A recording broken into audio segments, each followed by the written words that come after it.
চলো একসাথে গড়ি ফরিদগঞ্জ, চলো একসাথে গড়ি বাংলাদেশ। ন্যায়, ইনসাফ ও সাম্য প্রতিষ্ঠা। 2, দুর্নীতিমুক্ত স্বচ্ছ প্রশাসন। 3, প্রযুক্তি ব্যবহার নিশ্চিতকরণ। 4, স্থানীয় সম্পদ ও সামর্থ্যকে কাজে লাগানো। 5, টেকসই উন্নয়ন।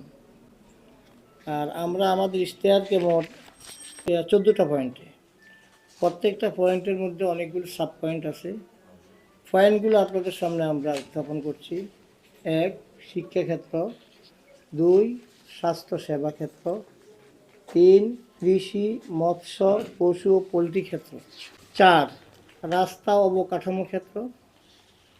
5, তারুণ্য ও কর্মসংস্থান। 6, ধর্মীয় নৈতিকতা। 7, খেলাধুলা। 8, সাহিত্য, সংস্কৃতি ও ঐতিহ্য। 9, জবাবদিহিতা ও দুর্নীতিমুক্ত দক্ষ সৎ প্রশাসন। 10, স্থানীয় সরকার সেবা এবং আইটি প্রযুক্তি। 11, পৌরসভা। 12, নারী উন্নয়ন। 13, পরিবেশ। 14, আইন শৃঙ্খলা।